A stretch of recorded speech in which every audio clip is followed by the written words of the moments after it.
मेरा एक स्टूडेंट है, सिविल सर्वेंट है, सीनियर लेवल पे है, करीब 40 साल का है। उसने आज तक शादी नहीं की। क्या उसकी शादी करने की इच्छा नहीं थी? पूरी इच्छा थी। उसने शादी क्यों नहीं की जानते हैं?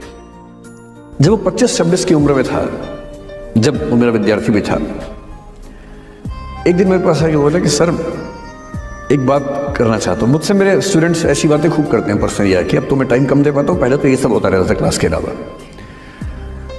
एकदम रोता हुआ है, आंखों में आंसू भरे हुए बहुत सारे। अरे क्या हो गया भाई?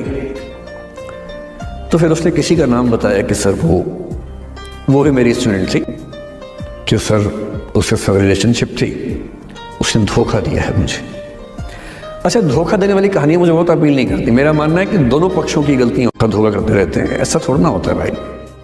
कुछ तो मजबूरियां रही होंगी, कोई यूं ही बेवफा नहीं होता, कुछ तो वजह होगी ना। आप थोड़ा उसकी वजह, उसका भी तो, उसकी कहानी भी तो सुनिए। और मैं जब जब दोनों कहानियां सुनता हूं मुझे लगता है कि मामला ग्रे है। आप किसी एक पे उंगली उठा ही नहीं सकते कि इसने ऐसा किया।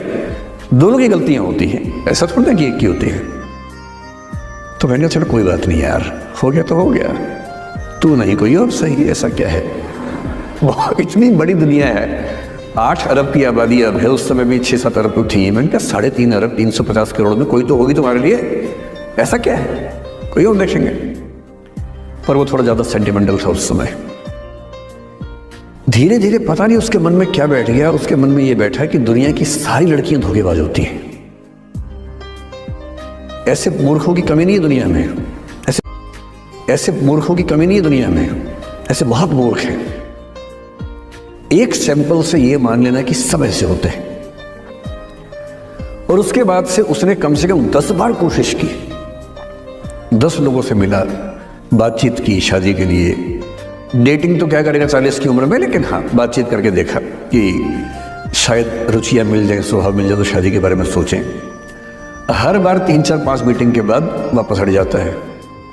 जब तक मैं पूछता था, बोलता था कि सर 3-4 मीटिंग के बाद लगता है कि ये भी वैसी ही है। मैंने कहा भूल जाओ भाई, उससे भूल जाओ, बात खत्म हो गई। उसके बच्चे घूम रहे हैं आजकल स्कूल में, अब तुम कम से कम शादी तो कर लो।